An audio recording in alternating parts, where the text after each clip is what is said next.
Hello बच्चों, class 11th की नागरिक शास्त्र की कक्षा में आप सभी का स्वागत है। मैं श्रीमती ऋतु अरोड़ा, आपकी नागरिक शास्त्र की अध्यापक।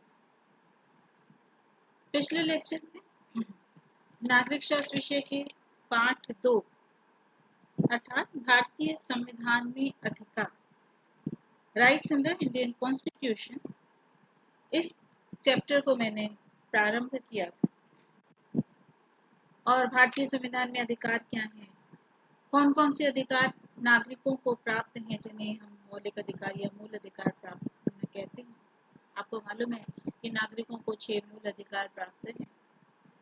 6 के बारे में भी मैंने बताया था कि सबसे पहले समानता का अधिकार, दूसरा स्वतंत्रता का अधिकार, तीसरा शोषण के विरुद्ध अधिकार, चौथा धार्मिक स्वतंत्रता का अधिकार, पांचवा संस्कृति और शिक्षा संबंधी अधिकार, छठा है संवैधानिक उपचारों का अधिकार और सातवां है संपत्ति का अधिकार।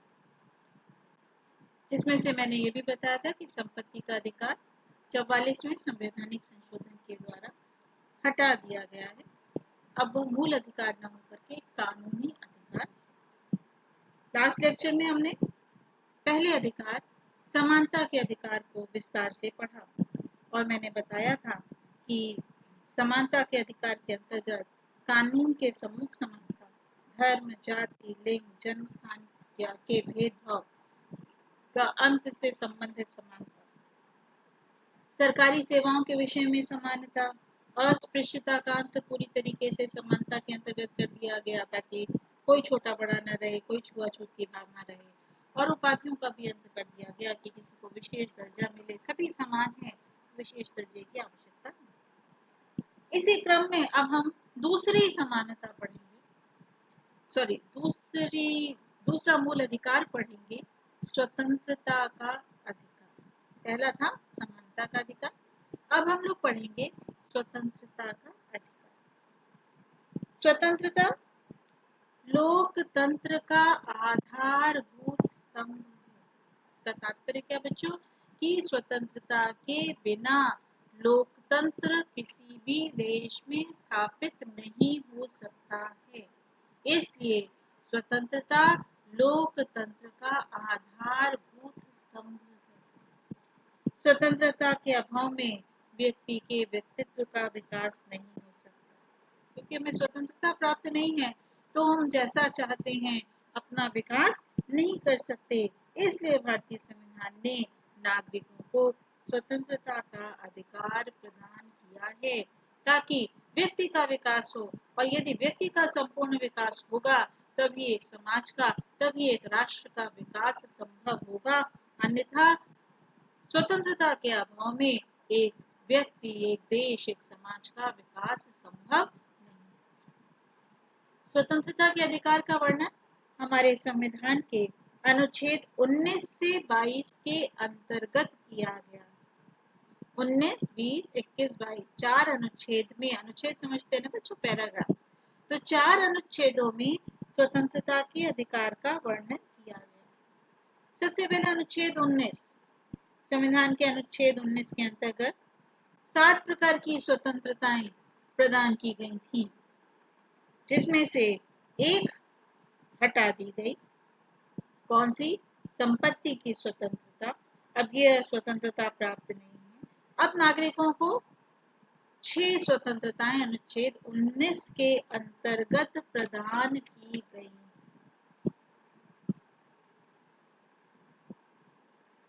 भाषण और विचाराभिव्यक्ति की स्वतंत्रता, यानी कोई भी व्यक्ति अपने विचारों को किसी भी माध्यम से अभिव्यक्त करने का अधिकार रखते हैं, चाहे हम भाषण के माध्यम से दें, चाहे हम प्रेस के माध्यम से दें, चाहे हम किसी आर्टिकल या मैगजीन के माध्यम से दें, हम किसी भी माध्यम से अपने विचारों को अभिव्यक्त करने का अधिकार रखते हैं। इस अधिकार द्वारा प्रत्येक नागरिक सरकार की आलोचना और प्रत्यालोचना भी कर सकता है। इस स्वतंत्रता का बच्चों बहुत अधिक महत्व है, क्योंकि इसके द्वारा ही वास्तविक जनमत का निर्माण होता है कि जनता का मत क्या है, कौन सी सरकार अच्छे से कर रही है, कौन सी नहीं कर रही है। इसके बारे में जब हम किसी भी सरकार की आलोचना समालोचना करते हैं, तभी हमें ये अधिकार, तभी हम यह जान सकते हैं कि कौन सी सरकार ज्यादा श्रेष्ठ है। अनुच्छेद 19 के अंतर्गत जो दूसरी स्वतंत्रता प्रदान की गई है, शांतिपूर्ण तथा शस्त्र विहीन होकर सभा करने की स्वतंत्रता।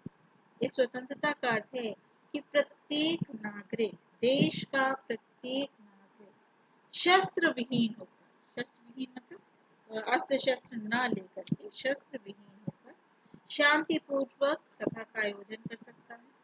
इसके अनुसार नागरिक शांतिपूर्वक जुलूस आदि भी निकाल सकते हैं, किंतु यदि जुलूस से शांति भंग होने की आशंका होती है तो राज्य उस जुलूस या सभा को प्रतिबंधित कर सकता है, यानी हमें करने से रोक सकता है।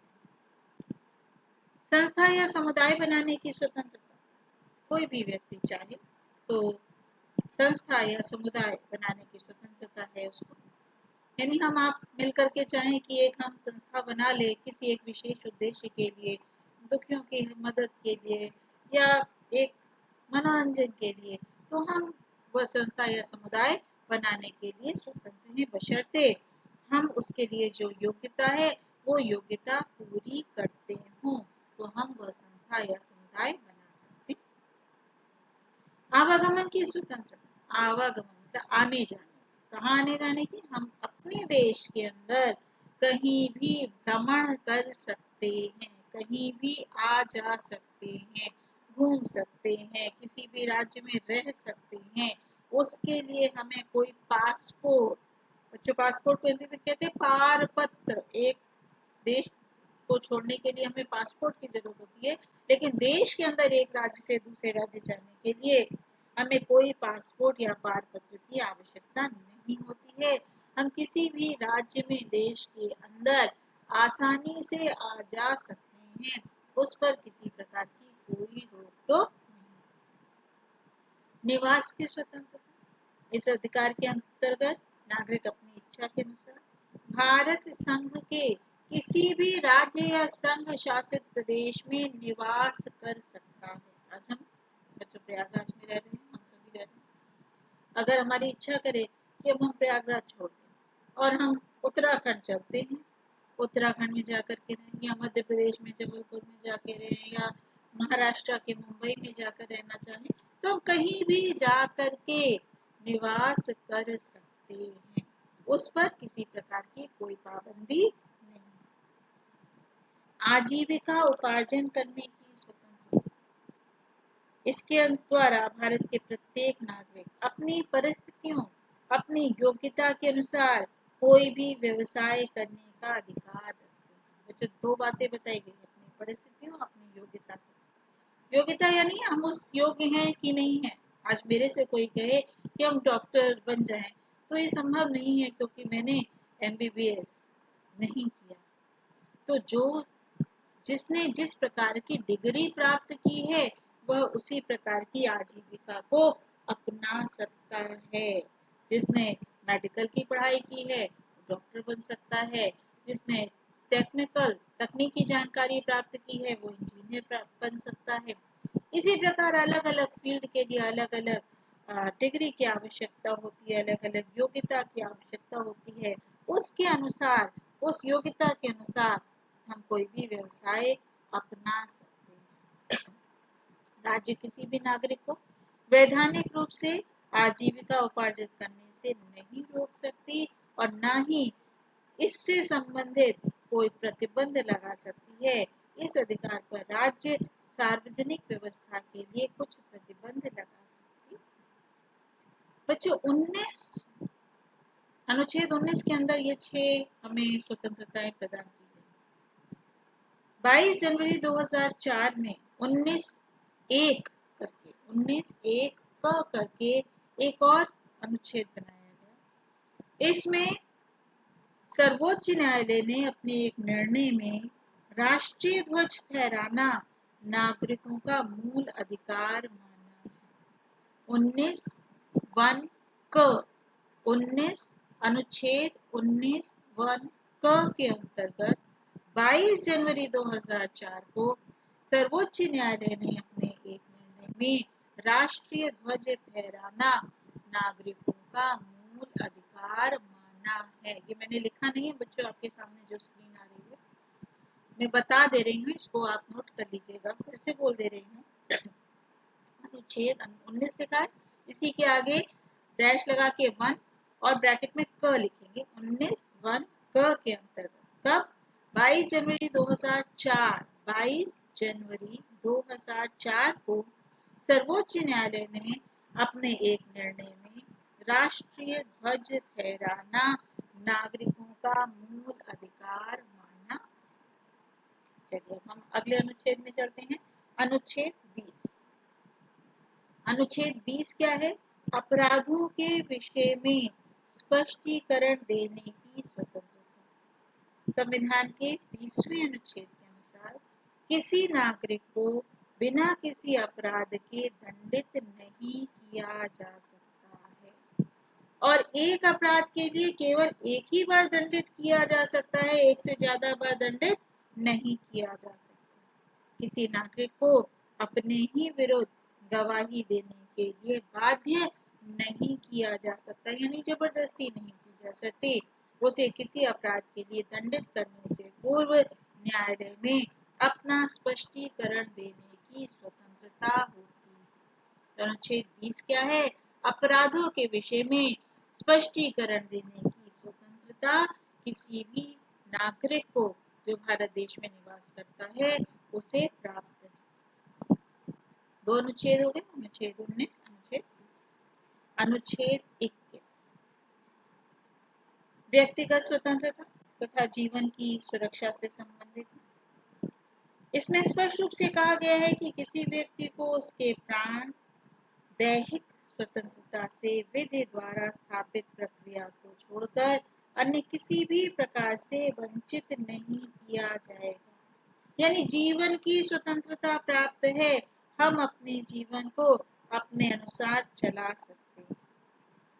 अब आपातकाल में भी जीवन और व्यक्तिगत स्वतंत्रता का अधिकार को समाप्त और सीमित नहीं किया जा सकता। अगर देश में इमरजेंसी लग जाए, आपातकाल घोषित हो जाए, तब भी कोई जीवन की सुरक्षा से संबंधित अधिकार का हरण नहीं कर सकता है।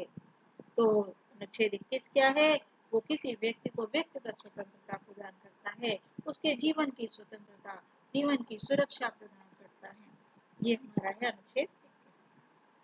अनुच्छेद 22 बंदीकरण और निरोध में संरक्षण की स्वतंत्रता। अनुच्छेद 22 में दो बातें कही बच्चों। एक बंदीकरण, अनुच्छेद 22 द्वारा बंदी बनाए गए व्यक्ति को कुछ अधिकार प्रदान किए गए हैं।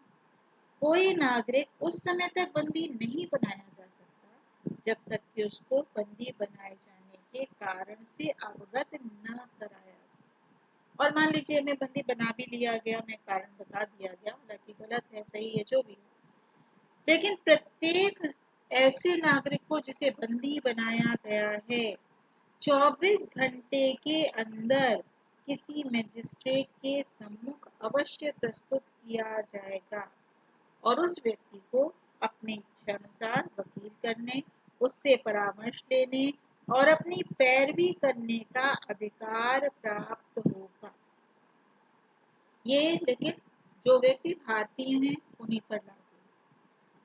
ये उपबंध उन नागरिकों पर लागू नहीं होगा जो बंदी बनाए जाने के समय भारत के विदेशी शत्रु हैं, उन पर यह लागू नहीं होगा, या जो निवारक निरोध में नजरबंद किए गए हैं। अब आ गया निरोध शब्द। निवारक निरोध का आशय क्या है बच्चों? वास्तव में किसी प्रकार का अपराध किए जाने से पूर्व तथा बिना किसी प्रकार की न्यायिक प्रक्रिया के ही नजरबंद करना निवारक निरोध होता है। निवारक निरोध का उद्देश्य क्या होता है? व्यक्ति को अपराध के लिए दंड देना नहीं है, बल्कि उसे अपराध करने से ही रोकना। पहले ही पकड़ ले में मालूम चल जाए कि ये व्यक्ति अपराध करने वाला है, यहाँ बम विस्फोट करने वाला है, उसे पहले ही पकड़ करके कहीं नजरबंद कर दें तो उससे वो अपराध संभव ही नहीं होगा। वो सामूहिक जो भी दुर्घटना करना चाहता था, विध्वंस करना चाहता था, उससे हम रोक पाएंगे। तो निवारक निरोध का उद्देश्य होता है व्यक्ति को अपराध करने से रोकने। निवारक निरोध के अंतर्गत संसद द्वारा सन 1950 में निवारक नजरबंदी अधिनियम पारित किया गया है। संसद द्वारा सन 1950 में निवारक निरोध अधिनियम पारित किया गया है, जो 1969 तक प्रभावी रहा। 1971 में आंतरिक सुरक्षा व्यवस्था अधिनियम पारित किया। अब है स्वतंत्रता के अधिकारों पर कुछ प्रतिबंध। संविधान ने इन अधिकारों के उपयोग पर कुछ प्रतिबंध लगाए। यानी स्वतंत्रता तो हमें प्राप्त है, लेकिन कुछ ऐसी परिस्थितियां होती हैं कि हमें वो कार्य नहीं करना चाहिए, उन कार्यों पर रोक हो, तो ऐसे को हम प्रतिबंध कह सकते हैं। इन प्रतिबंधों के कारण स्वतंत्रता का अधिकार अत्यंत सीमित हो जाते हैं। भाषण और विचाराभिव्यक्ति की स्वतंत्रता के अधिकार पर राज्य की ओर से अपमान लेख, अपमान वचन, मानहानि, न्यायालय की अवमानना, अशिष्टता आदि होने पर न्यायोचित प्रतिबंध लगाए जा सकते हैं। इस संबंध में तो ये निर्णय कौन करेगा कि जो हम लिख रहे हैं, जो हम विचार अभिव्यक्ति कर रहे हैं, वो राज्य की सुरक्षा से संबंधित है या अपराध से अपमान लेख से संबंधित है। इसके लिए सरकार ने न्यायालय को अधिकार प्रदान किया है कि वो ये निर्णय ले कि ये जो लेख लिखे गए हैं वो क्या न्यायालय की अवमानना कर रहे हैं या किसी की मानहानि कर रहे हैं। सन 1951 में राज्य ने इस संबंध में अधिकार देने के उद्देश्य से संविधान में संशोधन किया। इसके अनुसार राज्य की सुरक्षा, विदेशों से मैत्रीपूर्ण संबंध, सार्वजनिक व्यवस्था, अपराध करने को उकसाने से रोकने, इन सब के लिए उपयुक्त प्रतिबंध लगाए गए हैं। इसके निर्णय का अधिकार भारत के सर्वोच्च न्यायालय को प्रदान किया गया है। यदि वह किसी प्रतिबंध को अनुचित समझता है तो उसका अंत कर सकता है, और यदि वह यह समझता है कि वास्तव में इस पर रोक लगाई जानी चाहिए तो उस पर प्रतिबंध भी लगा सकता है। यदि किसी व्यक्ति के भ्रमण करने से किसी बीमारी के फैलने अथवा सांप्रदायिक हिंसा भड़काने की आशंका हो सकती है तो उस व्यक्ति के भ्रमण पर भी प्रतिबंध लगाया जा सकता है। बच्चों भ्रमण समझते होंगे, मेरे ख्याल से मैं बार बार शब्द ले रही हूँ। भ्रमण मतलब घूमना, एक जगह से दूसरी जगह जाना। हम कहीं घूमने जाते हैं अर्थात भ्रमण के लिए जा रहे हैं। तो इस प्रकार हमें ये दूसरी प्रकार की का मूल अधिकार प्राप्त हुआ। एक था समानता का अधिकार पढ़ा और दूसरा हमने पढ़ा स्वतंत्रता का अधिकार। इस पर प्रतिबंध अवश्य लगाए जा सकते हैं, लेकिन सामान्य अवस्थाओं पर इस पर प्रतिबंध नहीं लगाए जा सकते। असामान्य परिस्थितियां, देश में युद्ध या कोई इस प्रकार की आशंका हो तभी इस प्रकार के प्रतिबंध लगाए जा सकते हैं, तभी हमारे ऊपर कोई स्वतंत्रता को रोक लगा सकता है, अन्यथा नहीं। बच्चों इसका सबसे अच्छे एग्जाम्पल वर्तमान समय में कोविड-19 के चक्कर में हम सभी को घरों में रोक दिया गया, कहा गया कि अपने अपने घरों में रहें, यानी हमारे पर कुछ प्रतिबंध लगाए गए। ऐसा क्यों किया गया? क्योंकि हमारे निकलने से बीमारी के फैलने का खतरा, तो हमारी स्वतंत्रता पर रोक लगाई गई ना बच्चों। उससे हमारा नुकसान नहीं है, हमारी ही भलाई के लिए कुछ इस प्रकार के प्रतिबंध कभी कभी लगाने पड़ते हैं। लोगों की भलाई को ध्यान में रखते हुए ही इस प्रकार के कदम कभी कभी सरकार को उठाने पड़ते हैं। तो ये था आपकी दूसरा मूल अधिकार, स्वतंत्रता का मूल अधिकार। अब कल हम लोग यानी नेक्स्ट वीडियो में हम लोग शोषण के विरुद्ध अधिकार, धार्मिक स्वतंत्रता का अधिकार और संस्कृति और शिक्षा का अधिकार, तीन अधिकार नेक्स्ट वीडियो में हम लोग नेक्स्ट लेक्चर में हम लोग पढ़ेंगे। आज जितना समझाया बच्चों, इससे संबंधित प्रश्न। पहला, स्वतंत्रता के अधिकार के द्वारा नागरिकों को कौन कौन सी स्वतंत्रताएं प्राप्त हैं, यानी ये विस्तार से आप लिखेंगे। दूसरा, निवारक निरोध से क्या तात्पर्य है और तीसरा, भारतीय नागरिकों को प्राप्त कोई 4 मूल अधिकार लिखिए। बच्चों ये आपको बार बार दिया जाएगा ताकि आपको 6 अधिकार जो वर्तमान समय में प्राप्त नहीं, 6 अधिकार अच्छे से याद हो जाने चाहिए। एकदम उंगलियों के टिप्स पे कोई पूछे तुरंत आपके मुंह से निकलना चाहिए, उस पर किसी प्रकार ऐसा नहीं होना चाहिए कि मैं याद नहीं, सोचना पड़े, ऐसा नहीं होना चाहिए। तुरंत हमारे मुंह से निकलना चाहिए कि नागरिकों को कौन कौन से मूल अधिकार प्रदान किए गए हैं। तो ये क्लास 9th में भी शायद आप पढ़ चुके हैं, तो वो इसी चीज़ का रिविजन है बच्चों, उसी चीज़ का विस्तार से वर्णन किया गया है। तो अगर ध्यान से देखेंगे तो बहुत ही आराम से हमें स्वतंत्रता मिली हुई है। तो कौन कौन सी स्वतंत्रता मिली है ये जानना हमारे लिए अति आवश्यक है। तो चलिए आज के लिए यहीं तक। ये 2 स्वतंत्रताएं, हम 2 मूल अधिकार हमने पढ़ लिए। पहला मूल अधिकार समानता का अधिकार और दूसरा मूल अधिकार स्वतंत्रता का अधिकार, 2 पढ़ लिए। नेक्स्ट वीडियो में 3 मूल अधिकार पढ़ेंगे। शोषण के विरुद्ध अधिकार, धार्मिक स्वतंत्रता का अधिकार और संस्कृति और शिक्षा का। बच्चों घर पे रहिए, स्टे सेफ, स्टे होम और पढ़ाई करते रहिए। अच्छे से वीडियो देखिए, उसको लाइक सब्सक्राइब कीजिए ताकि मेरे सारे वीडियोस आपको मिल जाए और पढ़ते रहिए बच्चों।